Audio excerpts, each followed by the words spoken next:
So, Jason, welcome to the show, dude. I really do appreciate your time. Like I said just now, I want to start somewhere that I've heard you speak about, but like we've heard the story, and like if you want to listen to any of your podcasts, and if you want to listen to Jocko's podcast with you, which I thought was excellent, like the story of you joining the military after 9/11, I think is pretty well documented. I think the piece that will resonate most with our audience, especially around the mental health side of things, is leaving the military. And the reason why I say that is like a lot of our mental emotional pain comes from that conflict of identity. Obviously, leaving the military is a huge piece. So, with all that in mind, what prompted you to leave? Well, my first off, thanks for having me, Thomas. It's great. Pleasure. I love a connected world the way we have it. This is a good example where technology is kind of a great enabler. So, and also had the fortune of fighting alongside some of you crazy Brits, and it was an honor to do so. And I really respect your country's way of life and your people and all this stuff. It's great. So, my original plan was not to stay in the military. I thought I was going to sort of check a box of service and get my kind of revenge out of the way. And I did not expect it to feel the way it felt when I cried off base as I was leaving for the last time in Fort Carson. And I had gotten out because my wife was in the CIA. So she was a case officer posted in West Africa.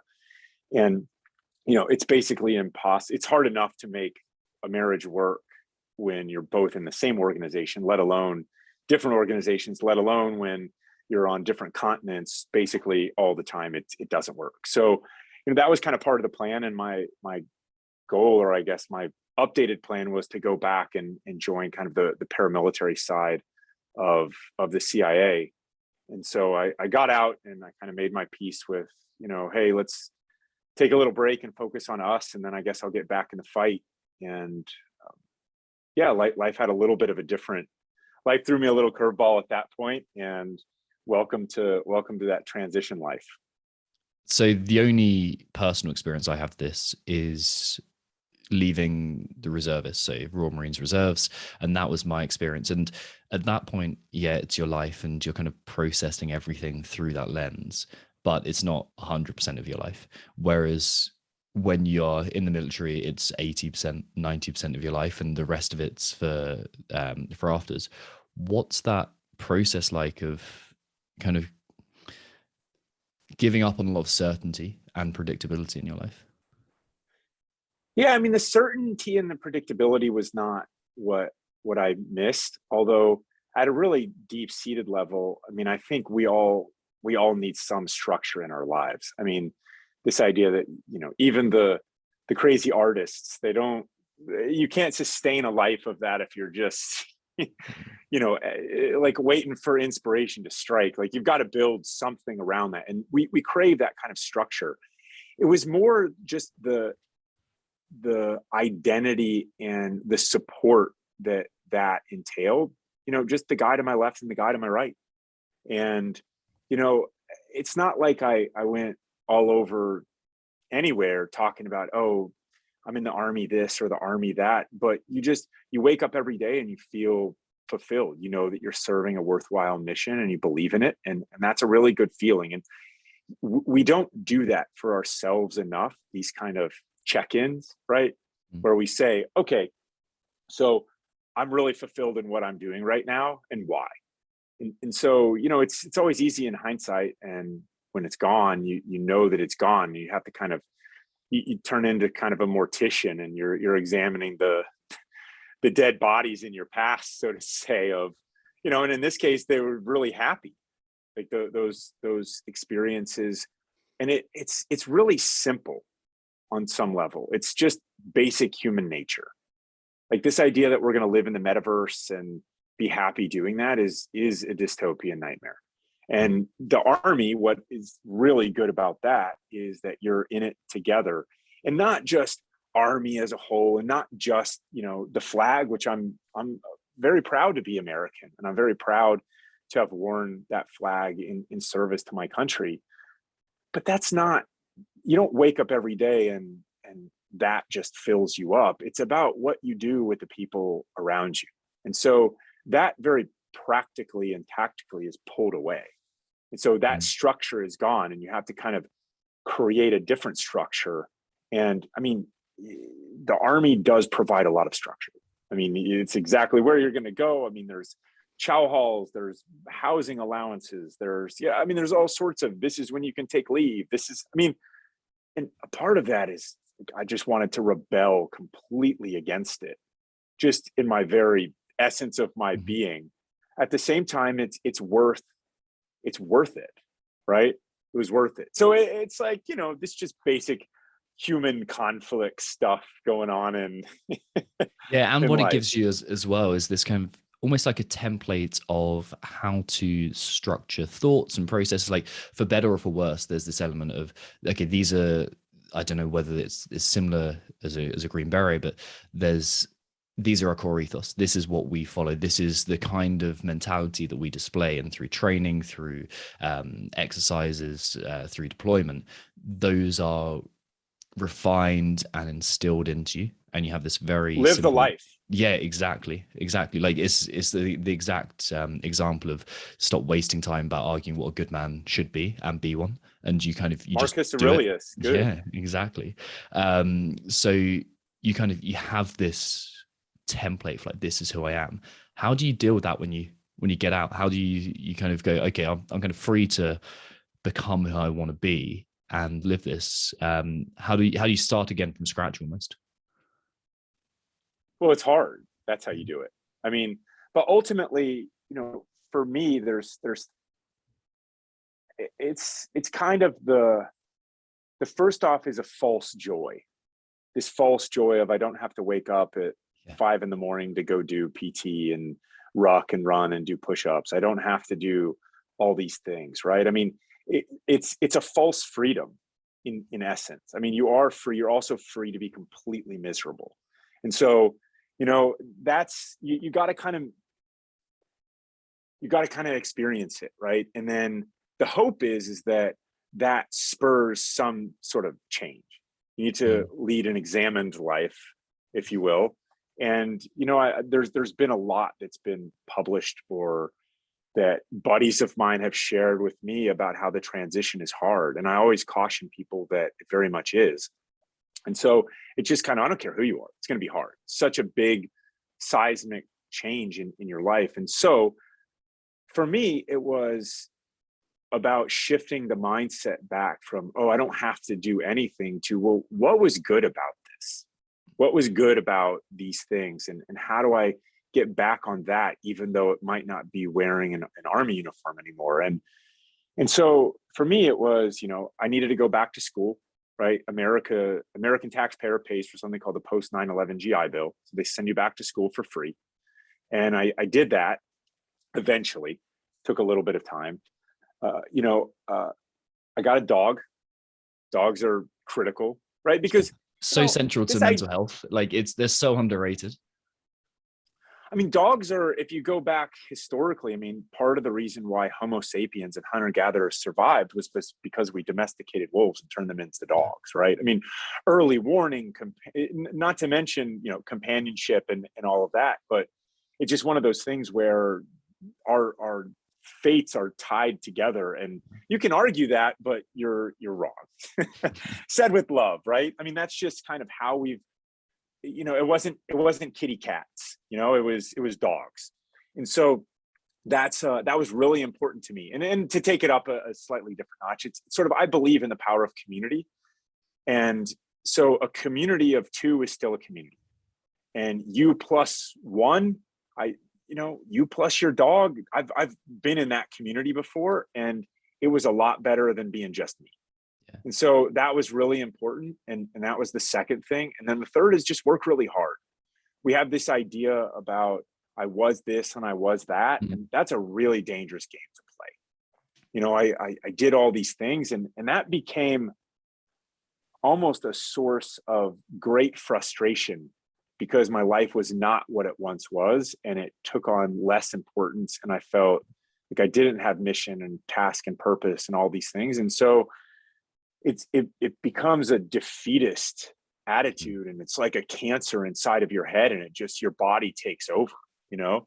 And you got to get out of bed and you got to find some purpose. And to go back then, the dog was the purpose, and then the third part is, work really hard. It doesn't even matter what it is. It's like, the best time to plant a tree was 10 years ago. The second best time is right now. And you just got to take one step forward. You just have to keep taking a step in any direction. And action is the cure for inaction. Mm-hmm. You can always course correct. You can do these things, but if you sit and just start rotting, you start feeling sorry for yourself. All sorts of bad stuff happens. So I think action is the cure. Well, that's why I was asking you about the identity piece, because we process all our thoughts and emotions through this sense of like, oh, this is who I am. This is like, I am this type of person. I am in the military. I am an entrepreneur. I am a CrossFit athlete or coach or whatever it is. And that acts as like a filter for every experience. And when we go into a different environment, we try and apply the same filter, we start getting skewed results, and thoughts and emotions don't match up. And it's like, oh, I should be this type of person still, and you can't really be that. So that kind of flexibility of identity is this key skill to develop. Yeah, or humility, or just this kind of rejuvenation. Like, you have to reinvent yourself, and you have to be, you just have to be adaptive to yourself, to the world. You're not going to be 22 forever. You're not going to be 42 forever. You're not. And you have to figure out a way wherever you go to make peace with yourself. And that doesn't mean giving up. It doesn't mean giving in. It means adapting, because it's a very fulfilling thing to be a mentor to others. I was not a mentor to others when I was 22 or when I was 23. You have to go through a little bit more life, and you have to find other people, and you have to pay it forward. It's really rewarding to have kids and to help shape their lives, right? That's not about me. It's about me from the standpoint of I want to do this and it feels really good, but that's not what I was focused on at age 20, And so you just have to figure out a way. There's a lot that's required in that, there's kind of, you have to learn yourself. You have to kind of learn how to push hard, but you have to learn how to fail. You have to learn how to forgive yourself. You have to learn how to forgive others. You have to learn how to just, know what makes you happy and do more of that, and not, as we say around here, like trying to keep up with the Joneses is just like everyone's living that vacation life on Instagram, and none of it's true. And it's kind of like we are actually in this human struggle together, and we're all kind of trying to make our peace and find our ways. And you got to just do more of that for yourself, and nobody can do that for you. Who was the best example of that you've met, that you've encountered in your life, and kind of was a role model in that humility, that, the mentality that you just described? Some of the older generation of Green Berets have been instrumental to me. I work with a guy named Richard Rice, who was in special operations for almost 30 years. And, he talks, he's a mentor of mine and a friend. And he talks so much about the need to reinvent yourself, because, he served in all sorts of different units and different missions and all this stuff. And then you get out and you don't do that anymore. And then, he went and became an educator for 20 years. And then, took a contract to somewhere dangerous and realized that he was past his prime, and this is not what he's meant to be doing anymore.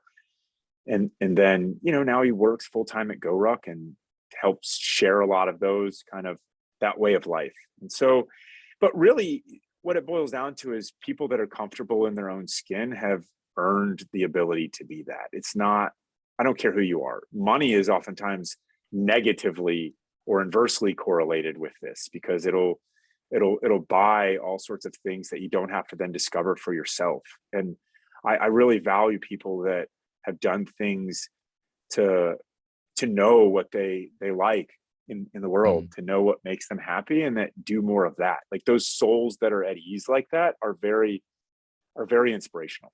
Yeah. You strike me as someone who thinks beneath the surface level on things like that, and it's like, okay, what's actually driving people? And that was the thing that I found between you and Jocko on your podcast, on his podcast, sorry. There was that discussion of like, okay, but why are we doing the things beneath that? Like, what is the true driver?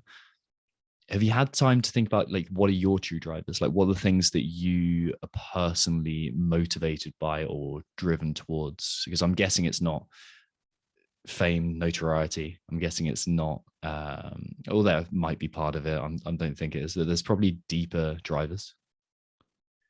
I mean, so I spent my youth not knowing exactly how I was going to live my life.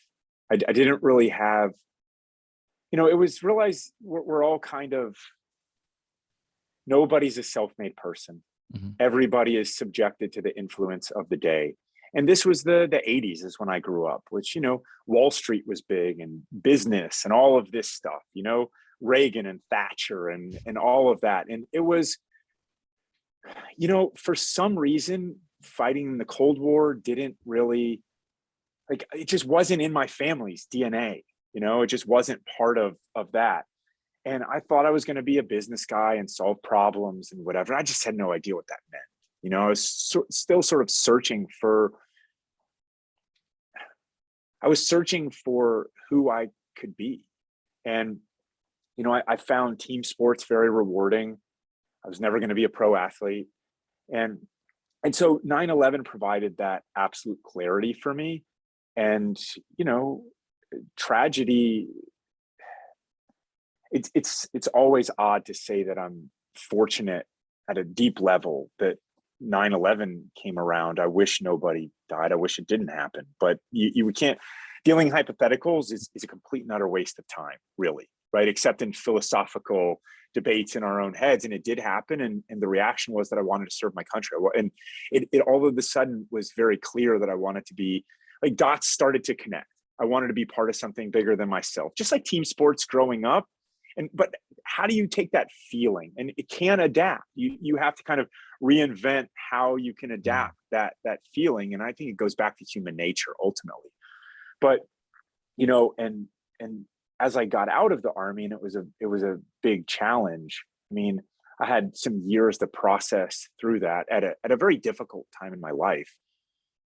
And ultimately, this access that I had to some of just America's best and to that way of life, I feel like I owe. Like, any of the things that you've seen about, soldiers that are buried in Section 60, or, I served with Eddie Collins in Iraq, who was an SAS guy. He died, right? He's buried. His family misses him, right? His kids miss him because he's gone. And so when you start to say, I know a lot of those guys, and, like, it can come anytime like that. And so how do you make the most of the time that you have? And part of that is through business. But business has to have a message and a meaning, or else this wouldn't be worth it to me at all. Like, I don't need in my life, and I just know this about myself, I just don't need GORUCK to be, I don't need it to be the size that it is. I don't need it to be bigger. It can be smaller, it can be bigger, it can be what it needs to be. But it's the message and the how that matters so much more to me than the size. And yet, I believe in our way of life, and so I want more people to kind of have access and exposure to that way of life. So the fire burns brightly, not because I'm chasing numbers, but because I think that more than ever, what we represent is very positive and productive for the human condition. And I think that much of what's going on in society right now is very counterproductive for the human condition. So that's sort of the wish and the want and the desire, is to do good and do right by others and help impact our society and our way of life. You mentioned this ability to frame a negative event a second ago. Like, obviously the atrocities of 9/11, no one wishes that happen, but your ability to see that as a siren's call, almost like this is what I'm now pull towards, and it aligned a lot of events previously to kind of go, oh, like this is the direction to aim at. Your ability to do that makes me think that you've either, well, you have spent time around mentors, and you have spent time around people who have been leaders around you and displayed this thing, or this quality. But have you done much, and I suppose your ability to pick out Marcus Aurelius quote very easily. I'm going to guess that you've done a fair amount of stoic reading application in that way. Some, yeah, and I really enjoy it. I mean, I think there's something, we get very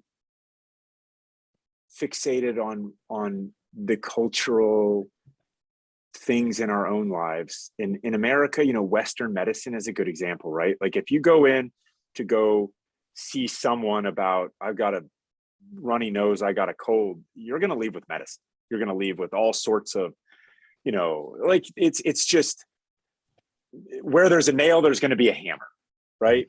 And there's some degradation of individual responsibility that goes with that, right? I mean, I'm not saying you can Google your way to all solutions, but if we lead an examined life and we look at ourselves and we say, how am I doing?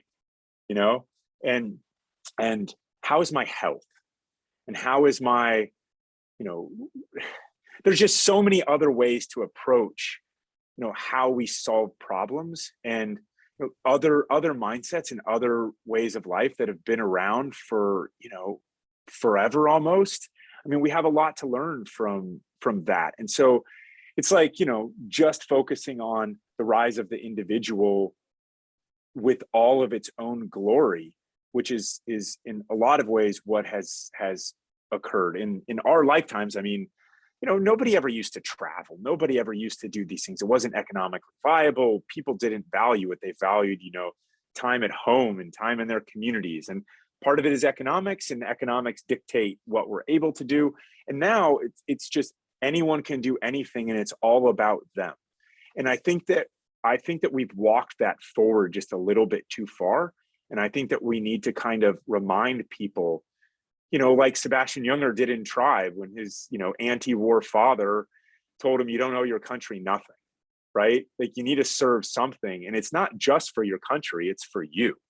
Like that's like, to be the most ardent individualist, you have to look at it from the self-interest point of view. And it actually is hugely in your self-interest to serve something greater than yourself. And so there's all kinds of these kind of things that are running. They're not running and swimming in the same school of thought that we're in right now. Like the chains are breaking all over the place. And so I think it's important to go back and look at these timeless lessons from history and Stoicism and so many other. There's just a lot of other vantage points and people that have led great lives that they didn't live their great life right now. And that's great. You can go back and study them and learn. I think that piece that you spoke about, individualism there, I think that's why people like Jordan Peterson have such a resonance at the moment, because he's not just talking about your rights. This is what you are owed by society. He's talking about responsibilities too. It's like, this is what you can take upon your shoulders, and through this service to something bigger than you are, whether it's a country or a small community or your family, or your gym, this gives you the opportunity to improve yourself that just being out there for yourself never would. I mean, I think there's few things that would be better than for someone in their 20s. I mean, nobody tells you this when you're in college, right? Or when you're in high school. It's like your worth is basically nothing other than manual labor, right? Like you're not valuable to businesses, all that. Like you're going to go run their Instagram account? Like, come on, man. It's ridiculous. Your worth is not much. If you're in construction or something like an honorable job like that, I mean, the going market rate is the going market rate. And that's great, right? That's your worth. But when you start to say, hey, I want to take a different path, I can think of few things that would be better than to figure out a way to serve in some capacity, right? Get responsibility, get leadership, learn how to solve problems, learn through adversity about yourself. I mean, join the Peace Corps, join the military, go do something go be a teacher. I mean, my sister's an inner city school teacher in DC. God bless her. I'm not cut out for that kind of service. And she's not cut out for military service. I was, you know, I mean, everybody's got to find their own path and make their own path in this world. But none of us is immune from the laws of human nature. And, you know, it is actually a very selfish thing in something more than the very immediate comfort seeking short term to serve something greater, despite the fact that you're going to make no money, despite the fact that it's you're not going to get praised all over the place. I mean, if you join the military in America, you will get your fair share of praise, right? You know, we've learned those lessons from Vietnam. But yeah, you got to pay your dues. You got to figure out a way to pay your dues, and you only can pay dues through adversity, really. I mean, to get out and go, you know, try to find the easiest job to make the most money, you will not benefit from that in the long run. It is definitely in a way to avoid adversity and discomfort of one kind. But if you start to look at health in terms of a triangle, you look at mental health, you look at physical health, and you look at social health. And when you start to combine those, when anything goes awry, and they're all interconnected, by the way, right? This idea that, you know, there's a nail, I'm a hammer, I'm just going to focus on one of those. Oh, I got mental health problems. I'm going to go sit in the shrink's office and listen to the waterfall, and we're going to talk about my problems, and my problems are going to go away. That's not going to work, right? There's other components to a life. Life is a 360-degree thing, and it's very complex and complicated. But there's also truths that we're all wise to sort of learn and follow about the human condition. And so there's a lot of things that you can do, but I recommend that you figure out a way to go find something that's very rewarding as young in your life as you can. So it's interesting you brought up the kind of the mental health side, and I don't know whether you had any kind of information sent to you about the work that we do. We work with the CrossFit community on mental fitness. So it's like, how can you turn up as a better version of yourself? And the people who do well are the people who listen to what we say. And then when we say, go and take some action on it, go and do something, go and make change, they go and do it. The people who just sit there and want to be listened to and kind of be justified in their suffering, or justified in this, I'm going to say, self-obsession with it, are the people who don't go out and make change. And that you said there, you can only pay your dues through adversity. I found no better cure for making yourself more resilient than going out and doing difficult things. Yeah, very true. Now, to push that, because I see the other extreme as well. You know, someone will do 100 Ironmans, but they won't go home and tell their wife how they feel. Yeah. Right. It stops being difficult. And so we develop a certain degree of inoculation to certain kinds of pain. And then it's just, we're comfortable in that. And we have to continue to lead that exam in life, because it always changes, it always evolves. Mm-hmm. And you just have to keep pushing yourself. Exactly. Precisely. So I think this is the neat segue into what I'm going to call yomping and you're going to call rucking.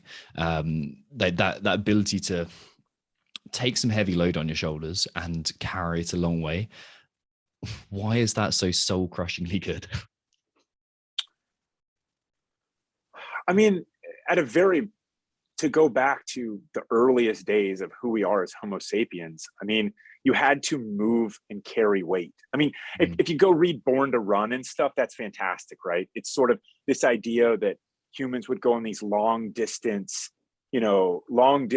runs, and they would basically, overheat the animals, and then they would kill them, and then they would have food for themselves and their families. Well, how do you think they moved that food? Right? You think they just brought the whole camp to them every time they did it? No, you have to put it on your shoulders and you have to carry it. I mean, and this is something that has been around. We have developed as a species to be able to carry weight long distances.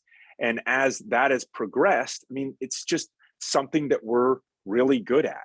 And so that's baked into our DNA. And what I see this day and age is, the military, out of necessity, did this for forever, right? I mean, the armies, you have to move with equipment because you can't fight barehanded. You can't just make your weapons when you get there, wherever there is, you have to move with stuff. So the military and the legionnaires in Rome, they have all these ways that involved rucking. They didn't call it rucking per se, but that's what it was to them. I mean, they had to carry stuff long distances. They had to prove that they could do that before they would join the army that was, spread to in every direction.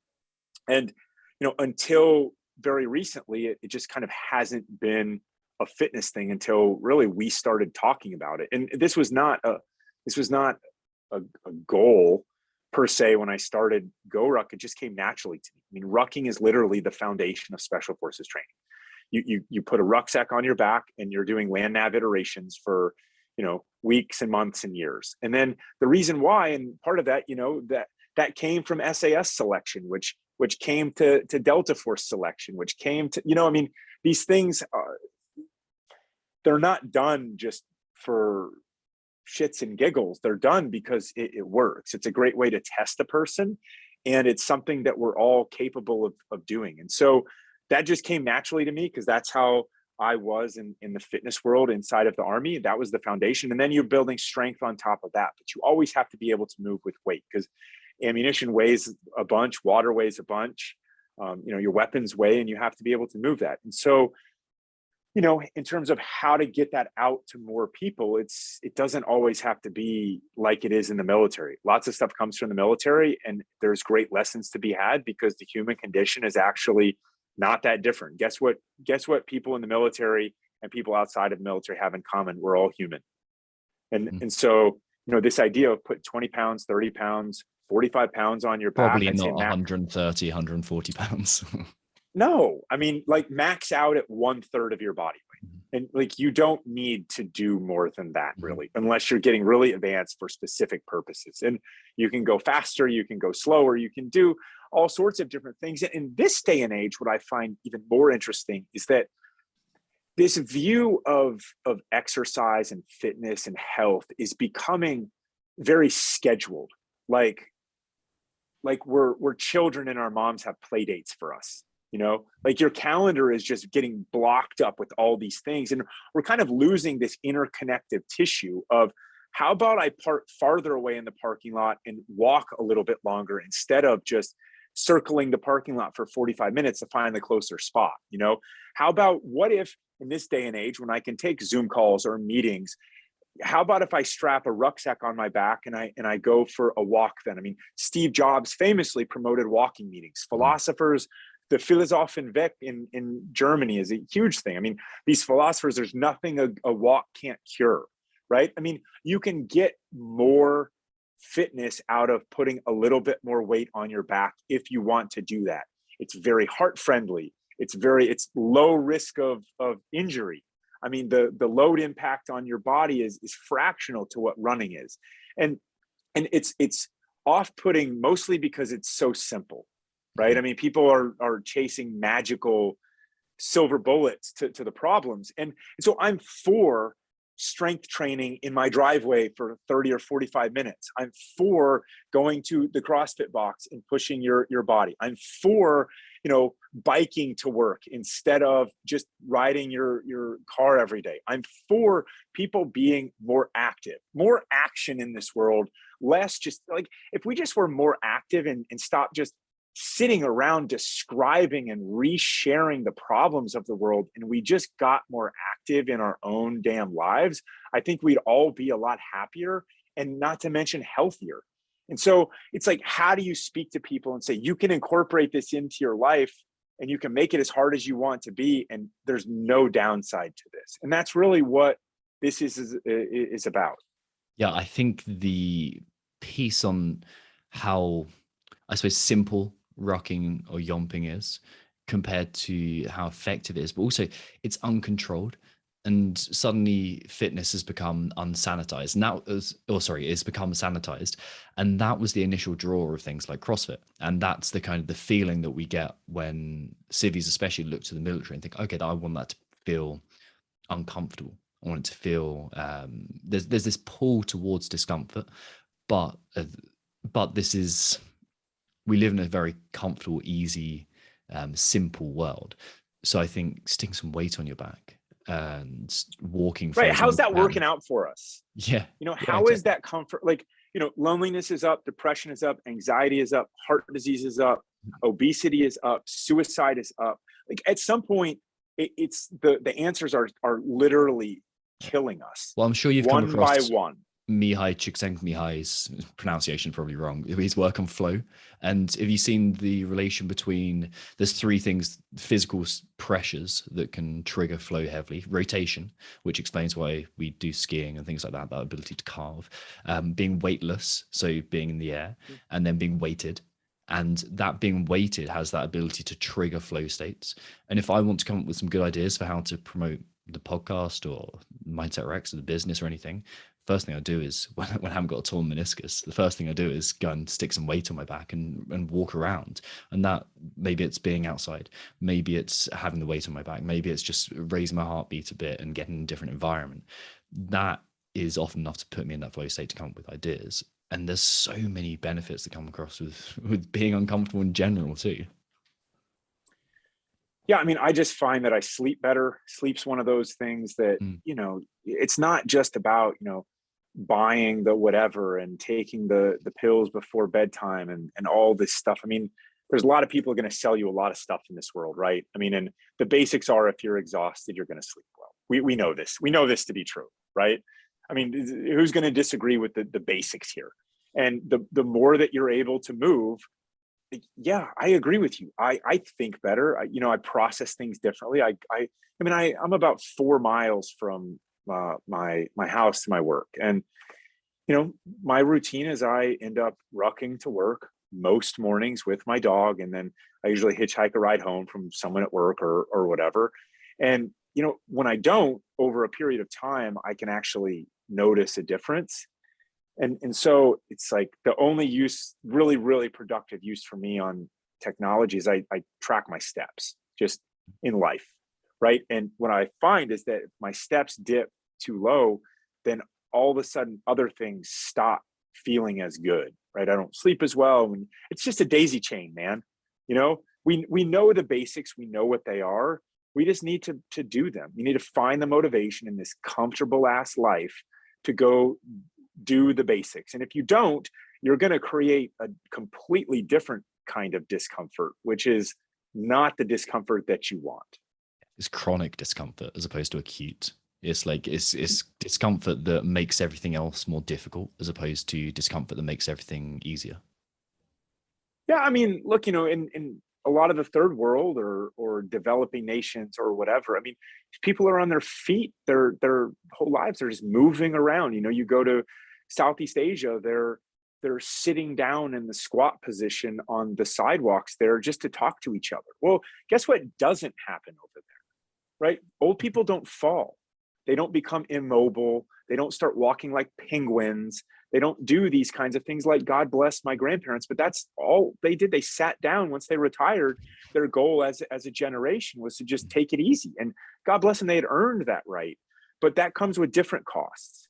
And so you can take other examples from other places and say, look, this is what happens if you do this too long. And if you do this, right? I mean, squatting is not just about, posting that shit to Instagram, like, oh, I can squat this much. I don't care, right? I literally don't care. I think it's great for people to have challenges in their lives and to push themselves really hard. And I think it's also great that you increase your range of motion and your mobility, and that you do it safely, and that you do it in a way that lets you do lots more other stuff in life. And isn't that awesome? Actually, I'm going to jump into my segue, and then we're going to come back to that at the end. One of the things that yomping and the military as a whole prepared you personally very well for, and the population at large, is you get really good at suffering. Like you get like, okay, I'm comfortable suffering, and you kind of just shut up and get on with it. Like this ability to tune out any negativity that is very much serving a purpose in the military, like very, very much like that, especially in exercises and deployment, like that ability to tune out and get on.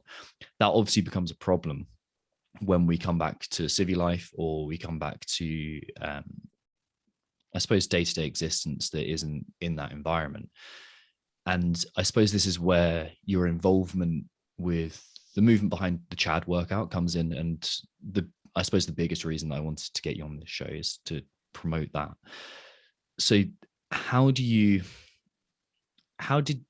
advise people to start tuning into that and listening to it, and not giving credence to that voice, but beginning to accept it as reality and not just push it away? What specifically, like the idea of suffer in silence? Yeah, that kind of, that negative voice that pops up and is telling you things. There's a reason it's there evolutionarily. Like it's indicating something. So we don't want to push that away. We don't want to let it fester and become dominant. We want to address it and open it up. How do you you see that, and how do you work around that? Well, I mean, the idea of suffer in silence is kind of an interesting thing. I mean, there is that aspect of, take a couple deep breaths, it's going to be all right, you're going to be fine, right? And in the short run, we're really wise to do that. I mean, figure out how to push through. If we quit every time something gets the least bit uncomfortable, I mean, you're going to do a lot of quitting in this life, right? Mm-hmm. I mean, anything worth doing gets really hard. And so you develop these kind of battle scars over time from just being able to push through. In Chad's specific case, I mean, and I've seen this in the special operations community, that's kind of my foundation in my military past. You can take that too far at the same time, right? You can take the suffer in silence too far. I personally, I believe it's when there's other factors that are coming in, like how do you ask for help? It's a very difficult thing for a lot of people that have learned to suffer in silence. They don't really understand what that line looks like, because they've built a career on either training to invincibility with others who just know how to operate together. Like, this is how you go through the rooms in the house. This is how this is how you conduct operations. And life gets a lot more challenging in completely different ways. And you start to think of yourself as weak, or you're unable to do certain things that you think you should be able to do. And the word should is a very dangerous thing, because it involves expectations, and it involves, all kinds Shame. of yeah, it involves all different kinds of things. And so, this is where I think you go to the social part of health. And, something between physical, mental, and social, you're going to go through life kind of ebbing and flowing through various degrees of strength. I'm socially really strong right now, but I went through a time where, physically, I was like, I just didn't want to do strength stuff. I was on my feet a lot, but I didn't want to do any of that. But I needed to pour more of my energy into the social side, which was a better connectivity to the mental side, right? And I did just enough physical stuff to where I'm still okay, right? Well, it just gets really hard when our lives get confused, when there's these big changes or little changes, or, in Chad's case, or in a lot of cases, I mean, we know so very, very little about the human brain. And there's all sorts of ethical and problems in kind of learning more about the human brain. The chief one being is that it's hard to learn about the brain post-mortem, right? And humans don't really want to like offer up their brain for science while they're still alive. And so, you have the Chinese and the Japanese studying chimpanzee brains and trying to figure out neural passageways. I'm going off on a tangent here, just to say that it's really, really complicated as to why these things happen. I mean, you can get into astroglial scarring from too many breaches and blast waves and TBIs and, you know, concussions and all those kinds of things. I mean, the brain is a sensitive thing, right? I mean, and we have these discussions and debates about American football, and, you know, I mean, yeah, the helmets have gotten better and they'll tell you what the concussions are, but it's still, I mean, you're still using your head in big ways, you know. And in soccer, to me, there's or football, you know, there's, you know, headers are a big part of the game. And it's like, you can't use your hands, but you can use your head. And I don't think that's the same degree as hey, let's put our helmets on and you know, beat each other the up. studies are showing that it's as significant. Like there's a huge, like a huge increase in risk of Alzheimer's with professional football players or soccer players. So it's definitely linked. Definitely linked. I mean, we just don't know. We don't know how to fix it. We don't know how to cure it. It's that's going to be a long time coming. I mean, you know, Elon Musk's going to put chips in our brains and stuff. Maybe that'll tell us more, but that's not going to happen anytime soon, you know, to know all about the human brain. And so, look, it's really, really complicated, these things. And veteran suicide and suicide is kind of one of those things that it just makes me really sad, you know. And it's one of those, it's really hard to accept because, you know, there's always something more that we could have done. We could have seen the signs sooner. We could have done all these things. And yet, you know, when you got someone who's really good at suffering in silence, they get really good hiding stuff. And we all, to some degree, we don't bare our souls to everybody every day of our lives. And when you keep hiding stuff, it becomes harder to not hide it. And that becomes a hugely uncomfortable thing, and not in a way that we want to chase or go after. Like, this is bad discomfort, right? And ultimately, I mean, we need each other. Like, we as a people need each other. We need to feel like we're part of something bigger than ourselves. We need to love, and we need to be loved, right? You kind of can't experience those without the two-way street, you know? And we need to examine our lives along the way to see how we're doing on the true position of our health, or how are we really doing across these things. And, you know, and then taking action against where it's a problem it's a scary thing. So look, these are really hard things to do, you know. And ultimately, I think that being there for other people is a really kind of great thing for them. And it's also great for us, having stronger communities and families that talk together instead of sitting at dinner with everyone staring at their phones. You know, people coming over, the social side of, hey, I'm going to barbecue out, I'm going to grill out. Like, do you want to come over? You know, I mean, stuff like that is as important, or at times in our lives, it's more important than, you know, getting our 5th CrossFit workout of the weekend, right? I mean, you have to choose where to spend your time and your energy. And it goes to this kind of holistic sense of self. And that's for us to know and to kind of drive in our lives that we have. Throughout your life, I'm gonna guess at the fact that there's been some very difficult moments to deal with, and one of those is entrepreneurship. One of them is, I suppose, myriad things that happens in the military. I think the quote that stood out for me in your book was I can't remember exactly what it was, is around the idea of like, yeah, we lost a lot of money when you first went out going around and kind of setting up GORUCK. It's like you lost a lot of money straight there, and that has that anxiety inducing dread that kind of consumes you for a bit, and like it's really, really tough. What did you do in those situations, or what have you learned to do in those situations to steady the mind? Yeah, I'm not money motivated, and that was really hard. I mean, money is still you can't, it's tied to your livelihood. You know, try to live without it, see how that goes. And so, you know, I mean, that was really hard. I think that there's something that I'm kind of innately a fighter, and I don't like to fail. And so you can either go to the corner and suck your thumb, or you can fight back. And sometimes you can't fight back forever. You can't just keep losing and losing and losing. If you keep doing that, you're fighting the wrong fights. And so you got to wait for these moments where you have the strength inside of you to fight back as much as you can, and just fight to the next day. Fight to your feet if you have to, fight to the next day.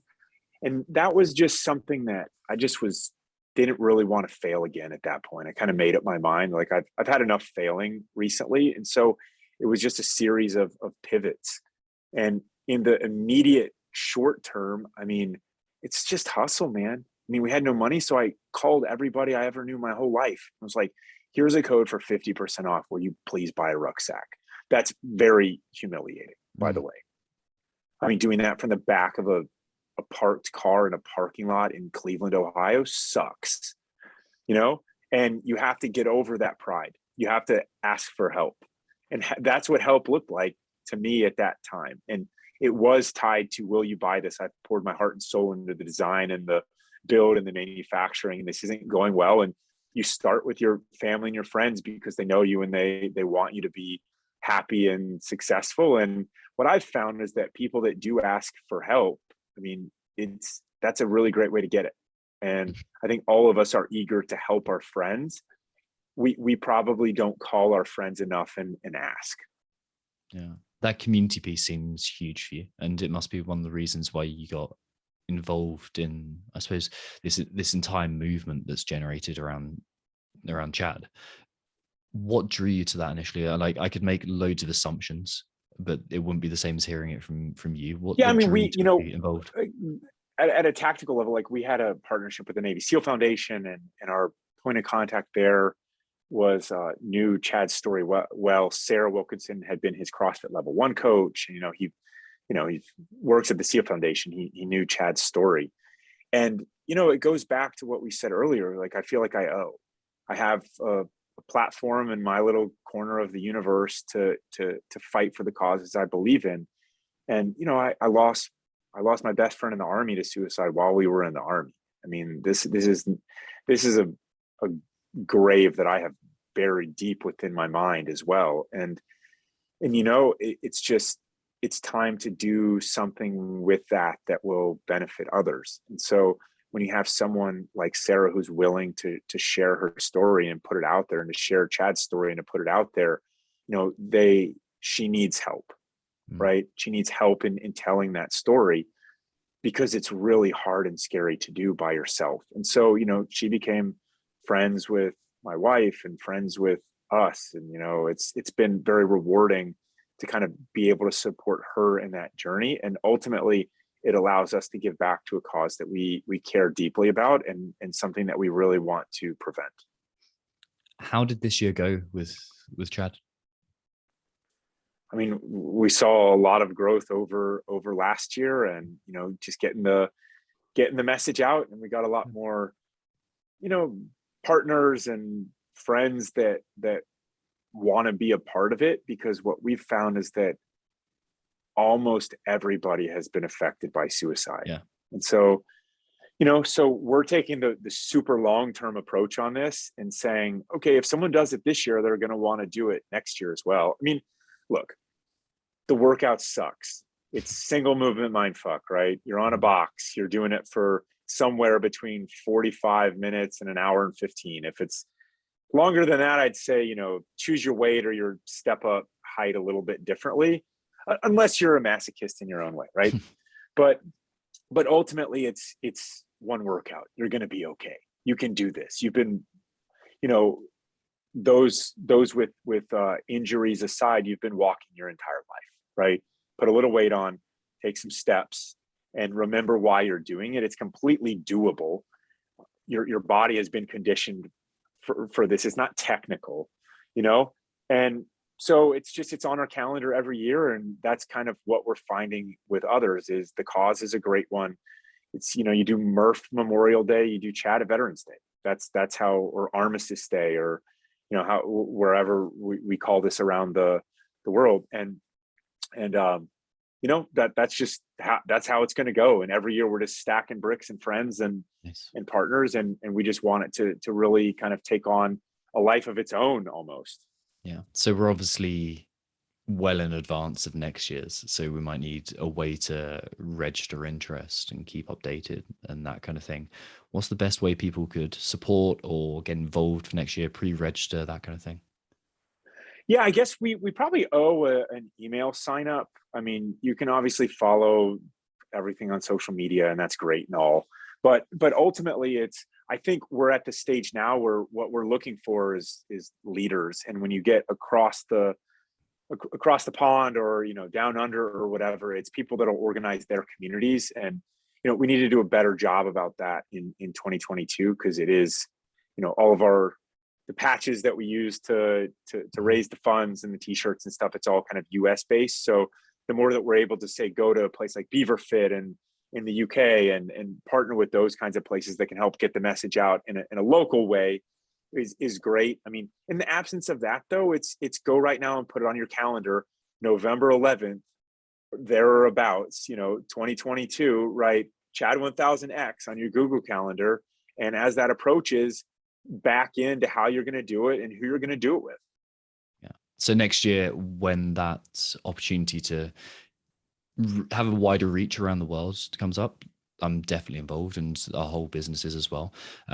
So yeah, reach out to me, and I'll definitely establish some links over here, and I'm sure we can link up some sort of support to the Royal Marines Association or something similar. I'd love to. Yeah. And likewise, shoot us a note, and we will, whenever it's never too early. We'll probably start reconvening on this in the spring a little bit, but then it starts to build a little bit more through the summer and stuff.